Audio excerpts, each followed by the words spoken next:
Alam mo ba na maraming imbensyon ng mga Pilipino na hindi lang sikat dito sa atin, kundi kinilala rin sa buong mundo? Akala ng iba, yoyo at karaoke lang ang naiambag natin sa kasaysayan, pero hindi nila alam na may mas malalaking imbensyon tayong tunay na nagbago ng mundo. Mula sa larangan ng medisina na nagligtas ng libo-libong buhay hanggang sa makabagong teknolohiyang ginagamit natin sa pang-araw-araw, may tatak Pinoy tayong iniwan sa kasaysayan.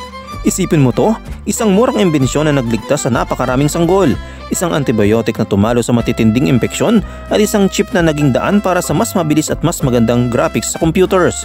Lahat lang yan, gawang Pilipino.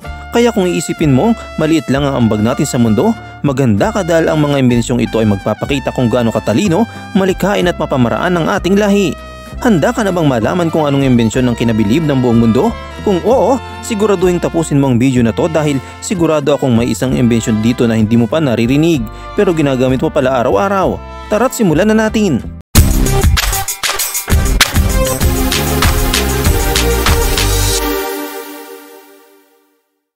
Ang Bamboo Incubator na inimbento ni Dr. Fed Del Mundo noong 1940s. Ang Bamboo Incubator ay isang simpleng ngunit makabagong imbensyon na nilikha ni Dr. Fed Del Mundo, isang Pilipinong doktor na may puso at dedikasyon sa pangangalaga ng mga bata. Siya rin ang kauna-unahang babaeng nakapasok sa Harvard Medical School, isang napakalaking tagumpay noong panahong ang larangan ng medisina ay pinamumunuan ng kalalakihan. Si Dr. Del Mundo ay isang pediatrician, espesyalista sa kalusugan ng mga bata at isa rin siyang National Scientist of the Philippines. Sa kanyang mahabang karera, ginugol niya ang kanyang buhay sa pagpapabuti ng pangangalagang medikal sa Pilipinas, lalo na para sa mga sanggol at bata sa mahirap na komunidad. Ang kanyang imbensyon, ang Bamboo Incubator ay nilikha upang tulungan ng mga premature babies, ang mga sanggol na isinilang ng mas maaga kaysa sa inaasahan at nangangailangan ng espesyal na pangangalaga upang mabuhay. Dahil hindi lahat ng ospital sa kanayunan ay may access sa mga mamahaling modern incubator, nag-isip si Dr. Del Mundo ng isang murang alternatibo na magagamit sa mga lugar na may limitadong mapagkukunan. Bakit nga ba ito mahalaga? Noong 1940s, isa sa mga pangunahing problema sa mga rural na ospital sa Pilipinas ay ang kakulungan ng incubator para sa mga sanggol na ipinanganak ng kulang sa buwan. Ang mga premature babies ang mas may mahababang timbang, mahina ang katawan at hindi pa kaya mapanatili ang tamang init ng katawan. Dahil sa kawalan ng incubator sa maraming probinsya, maraming mga premature babies ang hindi nabubuhay. Dahil dito, naisip ni Dr. Del Mundo na lumikha ng isang alternatibong incubator gamit lamang ang simpleng materyales na madaling makita sa kanayunan. Ang basket na gawa sa kawayan, ang sterilized na tela bilang sapin, hot water bottles at hood na may oxygen supply. Ang disenyong ito hindi lang madaling gawin kundi napakabisa rin. Maraming buhay ng sagol ang nailigtas dahil dito, lalo na sa mga lugar kung saan walang kuryente o modernong pasilidad sa ospital. Ang erythromycin, ang makabagong antibiotic na inimbento ni Dr. Abelardo Aguilar noong 1949.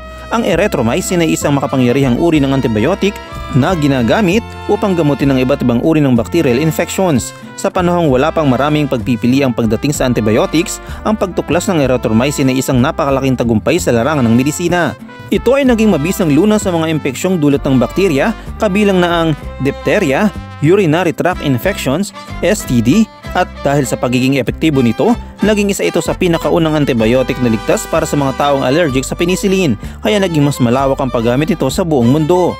Ang pagtuklas ng erythromycin ay nagsimula sa isang simpleng eksperimento sa backyard ni Dr. Abelardo Aguilar sa Iloilo. Ang malungkot na katotohanan, bagaman si Dr. Abelardo Aguilar mismo ang tunay na nakadiskubre ng erythromycin, hindi siya kinilala bilang inventor nito.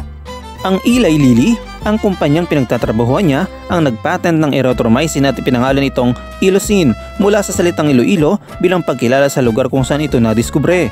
Ngunit sa kabila ng paggamit sa pangalan ng kanyang bayan, hindi malang binanggit ang pangalan ni Dr. Aguilar bilang inventor. Hindi rin siya binayaran o binigyan ng anumang royalty para sa kanyang tuklas, kahit na ang kumpanyang ito ay kumita ng milyong-milyon mula sa pagbebenta ng erythromycin sa buong mundo. Ang Single Chip GUI Accelerator, Pinoy sa likod ng modernong graphics, na inimbento ni Diosdado Dado Banatao noong 1980s.